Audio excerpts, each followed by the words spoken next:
कक्षा 10 की आपकी जो प्रश्नावली 9.1 है, उसके अब हम यहाँ पर ये जो 10वां वाला क्वेश्चन है इसको हम यहाँ पे सॉल्व करते हैं। इसमें लिखा है कि एक 80 मीटर चौड़ी सड़क के दोनों ओर आमने सामने समान लंबाई वाले दो खंभे लगे हुए, यानी हमारे पास कोई एक सड़क है, उस सड़क के दोनों ही ओर, दोनों तरफ क्या है आपके, दो आपके क्या हैं, खंभे यहाँ पर जो है लगे हुए।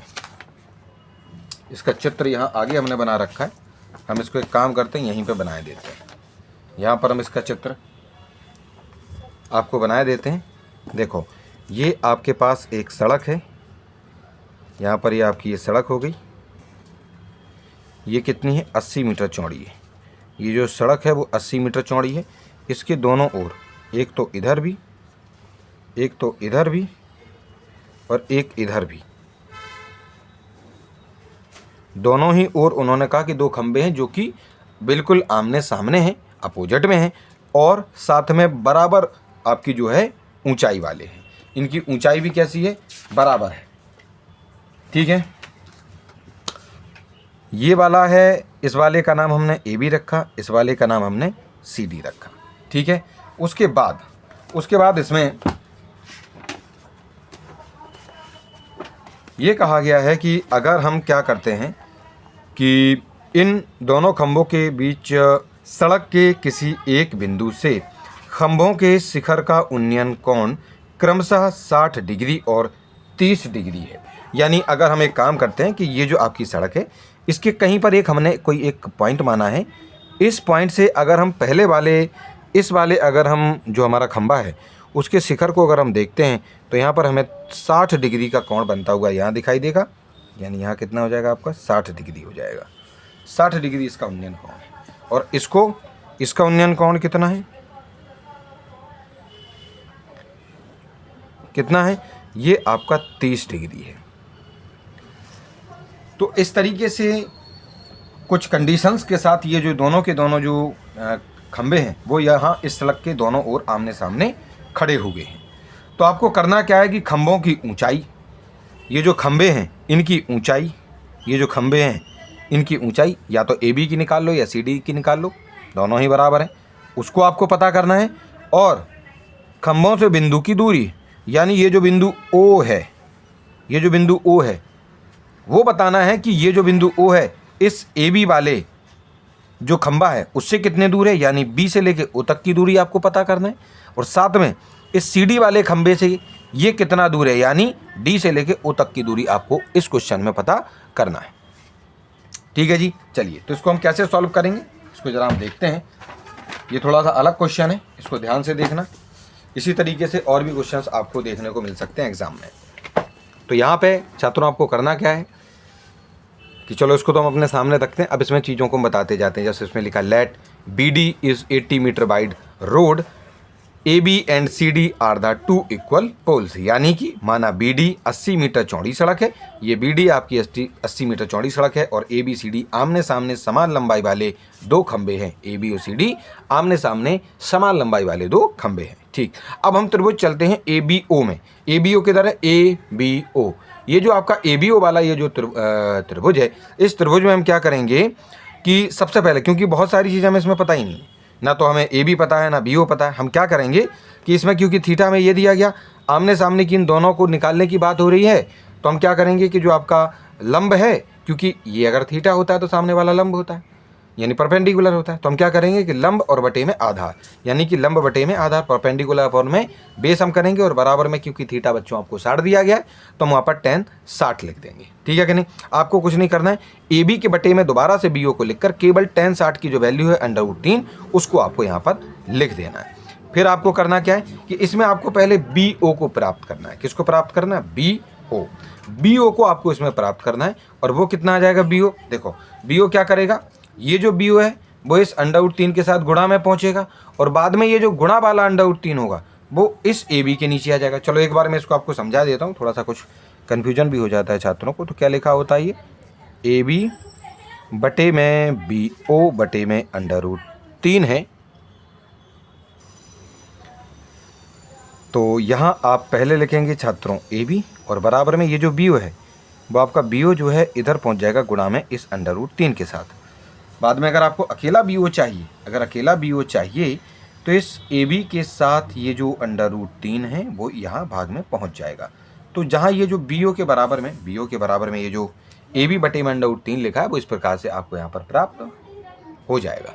ठीक है जी। चलिए उसके बाद बी ओ को इतना पता करने के बाद अब हम अपने सी डी ओ वाले त्रिभुज में चलते हैं। सी डी ओ वाला ये जो आपका त्रिभुज है इसमें क्या करेंगे, इन ट्राइंगल सी डी बटे में यहाँ पर हम डी ओ को लेंगे, यानी क्योंकि थीटा आपका ये है, सामने वाला लंब होगा, ये आधार होगा, यानी परपेंडिकुलर और बेस हो जाएगा। तो हम क्या करेंगे, परपेंडिकुलर अपन बेस यानी कि आपका लंब बटे आधार लिखेंगे बराबर में, क्योंकि ये फॉर्मूला tan का होता है और थीटा 30 है तो tan 30 आप यहाँ पर इसको लिख देंगे। ठीक है जी। चलिए उसके बाद सी डी की वैल्यू भी आपको नहीं पता, ये जो सी डी है इस सी डी की वैल्यू आपको पता ही नहीं है, तो आप क्या करेंगे, सी डी की जगह पर सी डी ही लिखेंगे।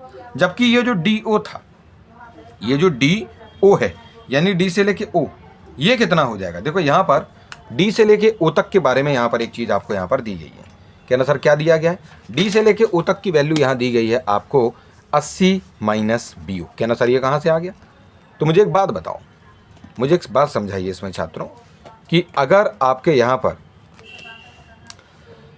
ये पूरी की पूरी अगर आप ये जो दूरी है, ये जो पूरी की पूरी दूरी है बी से लेके डी तक वो पूरी 80 थी या नहीं थी, ठीक है। लेकिन अगर आपको केवल डी से ओ तक चाहिए, इतना चाहिए, केवल इतनी चाहिए, तो आपको उस पूरी दूरी यानी 80 में से इस बी से लेके ओ तक की दूरी को क्या करना पड़ेगा, हटाना पड़ेगा, कम करना पड़ेगा। तो हमने वही किया है कि पूरी दूरी यानी 80 में से बी ओ को हमने कम कर दिया, तो डी से लेके ओ तक की दूरी हमें यहाँ पर प्राप्त हो जाएगी। तो वही हमने किया कि 80 में से बी से ओ तक की जो दूरी है उसको हमने यहाँ पर कम कर रखा है, और बराबर में जो tan 30 की वैल्यू होती है 1/√3 हमने उसको लिख दिया है यहाँ पे। उसके बाद इतने कोई जब हम आगे सॉल्व करेंगे तो देखो क्या लिखा हुआ था, यहाँ लिखा क्या, क्योंकि नेक्स्ट पेज है, ठीक है। तो यहाँ पर मैं इसको हम लिखे लेते हैं, ये लिखा हुआ है सी डी और बटे में 80 माइनस बी ओ बराबर में 1/√3, ये लिखा हुआ है, ठीक है। तो यहाँ पर ये क्या हो गया है, ये हो गया है सी डी √3 गुणा में, क्योंकि देखो ये जो है ना √3 वो सी डी के साथ किस में पहुँच जाएगा, सी डी, और गुना में ये √3 पहुँच जाएगा। और ये जो 80 माइनस बी ओ था, 80 माइनस बी ओ का गुणा 1 के साथ होगा, तो जब 1 के साथ होगा तो वही 80 माइनस बी ओ ही आएगा आपका यहाँ पर जवाब।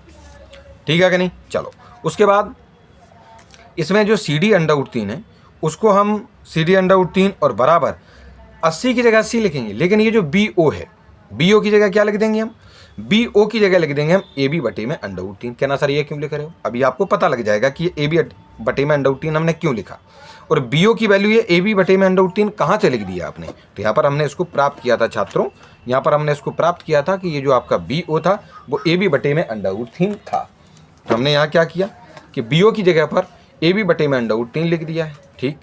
सी डी √3 जो गुणा में था, सी डी √3 हम यहाँ पर गुणा में ही रखेंगे, प्लस ये जो माइनस का ए बी बटे में √3 है इसको उठा के हम इधर ले आएंगे, पक्षांतर करेंगे तो प्लस का ए बी बटे में √3 आपका यहाँ पर हो जाएगा। ठीक है कि नहीं। चलो बराबर में 80, क्योंकि अकेला 80 यहाँ पर बचा। अब देखो क्या है, अब यहाँ पर हम जानते हैं क्योंकि खंभे समान लंबाई के हैं, ये दोनों के दोनों जो खंभे हैं वो समान लंबाई के थे, क्वेश्चन में हमें दिया गया था दोनों बराबर हैं, यानी जितना ए बी है उतना ही हमारा सी डी है। तो हम कर क्या रहे हैं, देखो हमने यहाँ पर ये किया है कि तो क्योंकि छात्रों ए बी और सी डी की वैल्यू बराबर है तो हम क्या कर सकते हैं, ये जो आपको दिया गया था जिसमें सी डी और ए बी दोनों ही लिखे हुए थे, हम क्या कर सकते हैं कि सी डी और इस ए बी की जगह पर भी हम सी डी लिख देंगे। तो देखो हमने सी डी लिखा, √3 है, प्लस ए बी की जगह पर सी डी और बटे में √3 था, हमने उसको लिख दिया। हम चाहते तो सी डी की जगह पर ए बी लिख देते, यहाँ ए बी आ जाता, यहाँ पर पहले से ही ए बी होता तो हम वैसे भी कर सकते थे। ठीक है कि नहीं। इसको करने से होगा क्या कि इस तरफ केवल और केवल आपके पास सी डी ही रहेंगी, और आप जब इन सभी का पक्षांतर वगैरह हल करके पक्षांतर वगैरह करेंगे तो आपको सी डी की जो वैल्यू है वो प्राप्त यहाँ पर हो जाएगी, और जितनी सी डी होगी उतनी आपकी ए बी हो जाएगी। ठीक है। चलो तो इसको हम क्या करते हैं कि इसको और थोड़ा सा आगे हम हल करते हैं। इसमें क्या लिखा हुआ है, C D √3 plus C D बटे में √3 बराबर 80।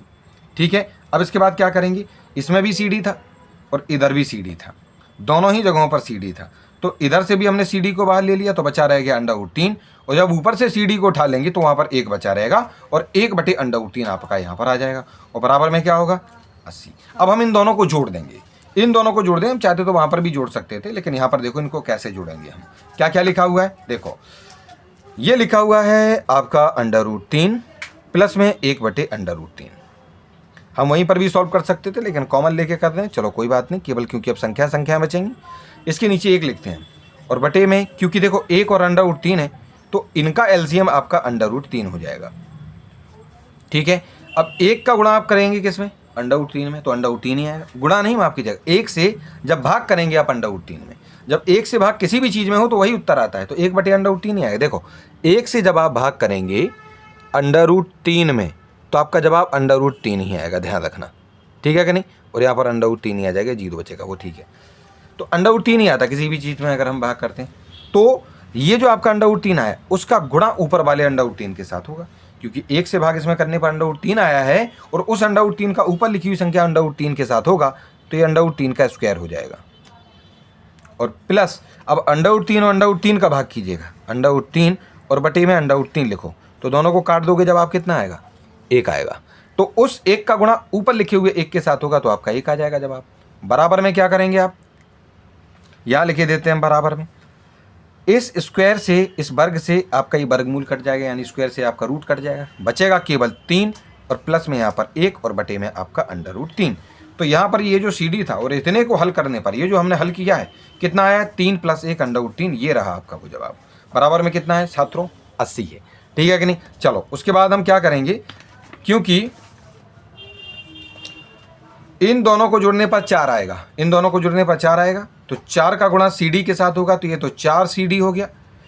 इन दोनों का ये जो गुणा है, इन दोनों को जोड़ेंगे तो आपका 4 आएगा। इसको मैं लिखे देता हूँ, यहाँ पर नहीं लिखा है, मैं यहाँ पर लिखता हूँ, कितना होगा, यहाँ पर एक लाइन यहाँ पर मिस्टेक है, मिस है, तो CD इन दोनों को जोड़ने पर ब्रैकेट में कितना आएगा, 4 यहाँ आ जाएगा और बटे में कौन रह जाएगा आपका, यहाँ पर √3 आ जाएगा, ठीक है कि नहीं। बाद में उस 4 को भी यहीं लेकर आना है। बराबर में यहाँ क्या था, 80 था।